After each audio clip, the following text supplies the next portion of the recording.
des gens qui m'ont parlé de suicide, qui m'ont parlé de grève de la faim, qui étaient dans des détresses psychologiques profondes.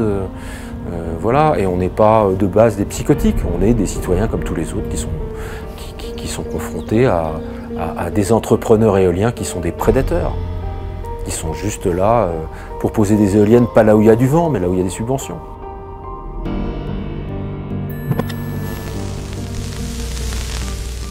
Elles ont poussé comme des champignons. Les mâts sont apparus, portant ces gigantesques pales au milieu des champs, bien loin de Paris et du pouvoir central. Nous sommes à Échauffour, petit village normand de 700 habitants. On pourrait croire que rien ne perturbe le calme et la tranquillité des villageois. C'est sans compter sur Voltalia, géant mondial de l'énergie renouvelable, qui a décidé, il y a quelques années, d'installer dans ce paysage champêtre un parc éolien. Depuis, la vie des échauffouriens a changé. À peine les pales ont-elles commencé à tourner que les villageois ont fait la rencontre d'une étrange nuisance sonore. Un bruit de fond, parfois très audible, d'autres fois plus léger, mais qui ne cesse jamais vraiment. Ils cherchaient le silence de la campagne. Voltalia leur a donné le bruit du renouvelable. Fabien Ferreri est ébéniste. Depuis 3 ans, il se bat contre ces moulins à vent qui surplombent sa maison. Ayant quitté la ville pour une vie rurale plus paisible, il ne supporte plus le bruit des éoliennes. Quand on est arrivé ici, on avait bien évidemment connaissance du projet, mais en tant que citadin arrivant à la campagne, c'était un petit peu compliqué de se positionner dessus. Et surtout, moi, j'avais une vraie confiance en tant que citoyen dans nos autorités préfectorales, dans notre mairie, dans nos élus. Et je me disais que ce projet allait se passer harmonieusement. Et le jour où ça a démarré au printemps 2019 et qu'on a été réveillé 30 fois dans la nuit et que la journée on ne pouvait plus sortir dehors à cause du bruit, là j'ai commencé à comprendre qu'il y avait un vrai problème et qu'il y avait, que les choses n'avaient pas été faites aussi bien qu'elles auraient dû l'être. Visible depuis l'extérieur de sa maison, des éoliennes toujours plus hautes, toujours plus massives et toujours plus proches des habitations. Alors là, on est dans le jardin de ma voisine qui est à 50 mètres de la maison et à vol d'oiseau, on est à 520 mètres des éoliennes. C'est-à-dire qu'ils se sont implantés au minimum du minimum des habitations. Et nous, à la maison, on est au plus près à 570 mètres. Des éoliennes qui font 140 mètres de haut, implantées à 500 mètres des habitations. Les nouvelles générations, elles montent jusqu'à 240 et elles vont continuer à aller encore plus haut. Je vous laisse imaginer, quoi. C'est-à-dire que si l'éolienne tombe, elle a fait la moitié du chemin entre votre maison et le bas du mât. Et ça crée des nuisances sonores et vibratoires qui sont insupportables. Insupportables. Un bruit exaspérant que l'on peine à s'imaginer quand on ne l'a pas entendu. L'expert en acoustique Patrice Dugas a accepté de nous en dire un peu plus sur l'origine de ce phénomène sonore. Imaginez, par exemple, prenez une ceinture, faites-la tourner dans l'air, en la faisant tourner rapidement, vous la faites tournoyer, ça fait un sifflement, ça fait un bruit même basse fréquence, assez particulier. Plus vous tournez vite, plus le bruit change.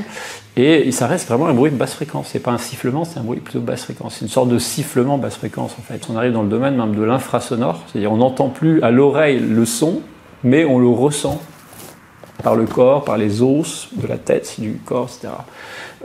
Ce bruit, il est lié vraiment à l'interaction entre la pale et l'air. La pale qui pénètre dans l'air avec cette vitesse doit faire son chemin. Et il y a un tourbillon qui se forme autour de la pale et qui est ramené le long de la pale. C'est d'ailleurs ça qui lui permet de se mouvoir. Il y a une partie qui pousse et une partie qui aspire, comme pour un avion. Et alors quand l'entrée d'air n'est pas... quand il y a une mauvaise inclination de la pale dans l'air, ça crée des turbulences trop importantes sur la partie externe et ça crée beaucoup de bruit. Ces tourbillons sont du bruit. Il y a 2 ans, les habitants d'Échauffour obtiennent une première victoire. L'arrêt des éoliennes pendant la nuit. Insuffisant selon Fabien, qui dénonce une réglementation au service des industriels du renouvelable, comme Voltalia. La préfecture a fait mettre à l'arrêt les éoliennes la nuit, mais a exigé qu'une tierce expertise soit réalisée, c'est-à-dire une expertise indépendante, impartiale et transparente. Sauf que on nous avait dit qu'on irait chercher un expert à l'étranger pour qu'il n'ait pas de lien avec Voltalia, qu'il n'ait pas de lien avec la filière éolienne, qu'il n'y ait pas de conflit d'intérêts. Et qui on a vu arriver? On a vu arriver monsieur Sébastien Garrigue, qui est le directeur de Gamba Acoustique, qui est le créateur en France, au sein des commissions AFNOR et ministérielles, des normes qui sont le plus défavorables aux riverains. C'est quelqu'un qui historiquement a fait sa fortune avec avec l'éolien et qui travaille étroitement avec la filière éolienne. Et à force d'analyse, aujourd'hui, il est arrivé le 1er avril 2021, et aujourd'hui, à force d'analyse, on a compris qu'en fait, il a été téléguidé par le ministère de la Transition écologique pour venir régler le problème des chauffours. Et régler le problème des chauffours aujourd'hui, qu'est-ce que ça veut dire? Ça veut dire rendre légales les nuisances sonores qu'on nous impose. Ils ont constitué finalement un groupe de travail confidentiel. Ils n'ont convoqué que les bureaux d'études qui les intéressaient et ils ont fini le travail, ils ont essayé de le finir, jusqu'au moment où la ministre Barbara Pompili a dit non, moi ces méthodes à l'essai ne me vont pas, je veux revenir à la méthode des promoteurs. Donc rien n'est changé. Donc ils ont ressorti un protocole qui maintient les règles absolument iniques, injustes, de la médiane. Ils ont sorti le protocole, imposé, sorti du chapeau, fait par un groupe confidentiel composé des gens sélectionnés par le ministère. Donc c'est une méthode Union soviétique. Dans les rues d'Échauffour, on n'en pense pas moins. Désormais habitués aux caméras des journalistes, les villageois ne cachent plus leur colère contre la présence de ces 5 grandes machines blanches qui dominent leur village. Il suffit d'y aller et puis voilà, on voit bien que le bruit, quand les 5 marchent, c'est énorme, énorme. Moi, les éoliennes, j'ai beaucoup d'effets acoustiques au niveau de ma maison. Ça veut dire jour-nuit au niveau de ma salle à manger et de mon salon. Donc c'est très gênant pour nous. Et suivant la position des éoliennes, c'est horrible. Voilà, donc moi je pense que c'est encore une affaire, voilà, pour certains ça fait plaisir et puis sans tenir compte effectivement des citoyens.